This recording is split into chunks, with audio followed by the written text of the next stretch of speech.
La corriente directa es constante en el tiempo, quiere decir que no tiene frecuencia, o sea que su frecuencia es igual a 0 Hz, porque no tiene fluctuaciones, no sube, no baja, sino es constante en el tiempo. La corriente alterna sí tenía fluctuaciones y tendría a medio ciclo positivo, medio ciclo negativo.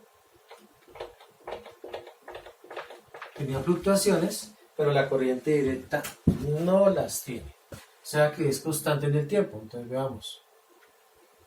Primera línea, segunda línea. Entonces digamos que esta es una batería de 1.5 voltios DC.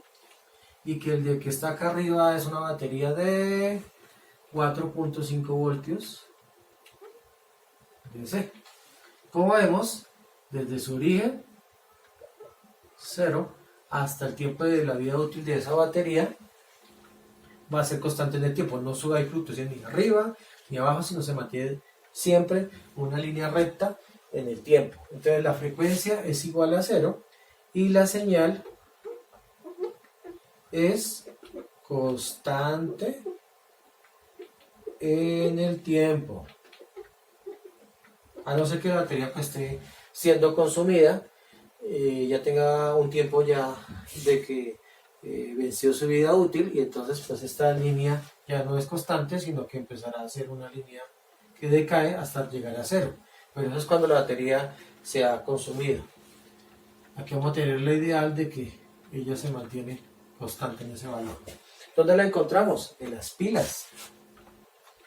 Las pilas que tú utilizas a diario en los controles remotos, la que utilizas en el celular, la que utilizas en el reloj, la que utilizas en los computadores, en el sistema Bluetooth.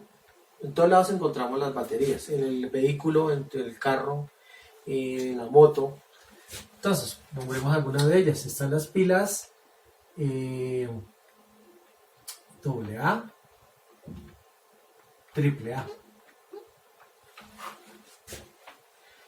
Estas pilas son o pequeñas o más grandes, depende de lo que vayas a manejar en el dispositivo. Hay pilas más grandes, hay pilas más pequeñas. Estas pilas generalmente son de un voltaje de 1.5 voltios DC. Muchas veces cuando la utilizamos en los controles remotos utilizamos 2 o 3 pilas. Quiere decir que si tú utilizas 2 pilas, entonces sería 3.0 voltios. ¿Por qué? Porque utilizaste dos pilas. Esas pilas se ubican generalmente en serie. Entonces va una pila, otra pila,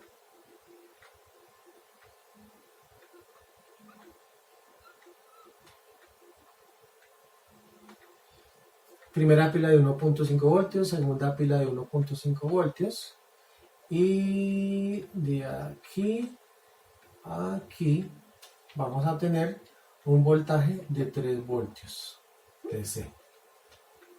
¿Por qué? Pues conectamos dos pilas, una consecutiva de la otra. Lo que cada pila tiene, pues me va a sumar un voltaje total de 3 voltios.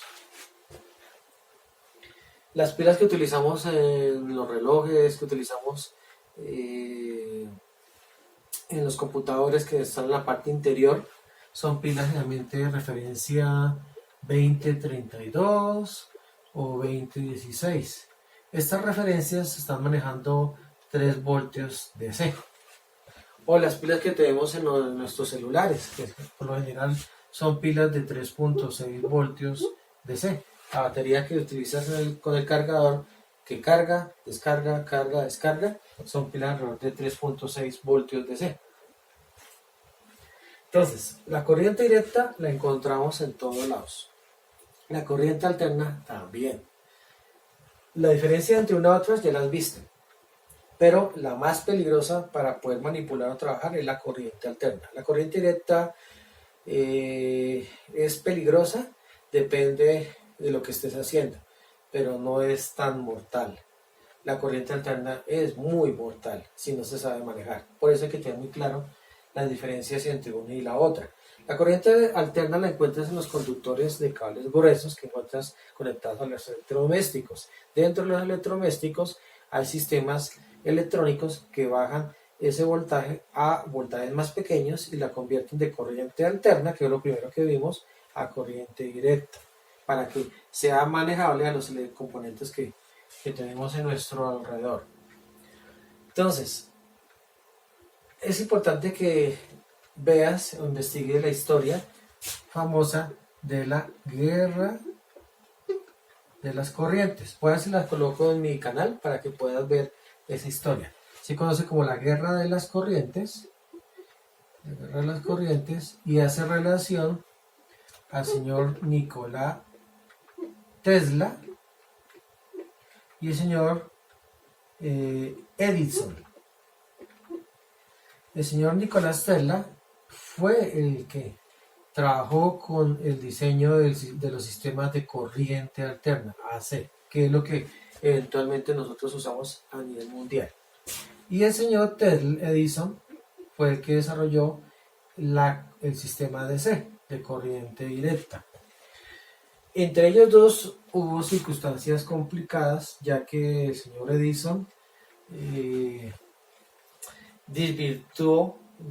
dijo que la corriente alterna era muy peligrosa y que no era el futuro del mundo. Pero fue muy sucio en su hacer, porque él hizo pruebas públicas donde quería desvirtuar la seguridad y el manejo de la corriente alterna, y hizo cosas por ejemplo como en las plazas electrocutar perros, electrocutar elefantes, y él fue el que creó la famosa silla eléctrica donde se hizo la primera electrocución en Estados Unidos. Esa silla eléctrica no la fabricó Nicolás Tesla, la fabricó Edison para que la gente le tuviera miedo al manejo de estas corrientes y no se diera pauta a que Tesla pudiera desarrollarla a nivel mundial. Fue, la verdad, para mi concepto, algo muy desagradable lo que hizo Edison para quitar del camino a Tesla. No me parece, no estoy de acuerdo, pero pues son circunstancias de la época. Todo esto se dio más o menos entre los años 1880 a 1890, más o menos por esas épocas. Imagínense, la corriente eléctrica, el tiempo que lleva. O sea, no lleva tanto como uno creería, pero pues ahí está la historia. Entonces, para que lo investiguen, lo vean, la guerra de las corrientes. Si en algún momento puedo contar la historia, les contaré esta historia que es bastante larga, pero muy interesante. A la final, Tesla ganó la guerra de las corrientes. Pero la guerra se dio porque Edison atacó a Tesla, no al revés. Edison quería acabar con los ideales que Tesla estaba desarrollando a nivel mundial, y de la cual él es el padre de la electricidad alterna. Gran científico, gran persona, y lo admiro. Lo admiro por lo que logró hacer y por lo que hace. Tuvo tantos escritos de nuevas tecnologías que a esta época que estamos no se ha aplicado todo lo que él planificó en su momento. Imagínate, 1880, y a esta época que estamos, año 2020, y nos ha sacado mucho jugo de eso. Pero bueno, espero que lo veas y aprendas de esto. Continuemos.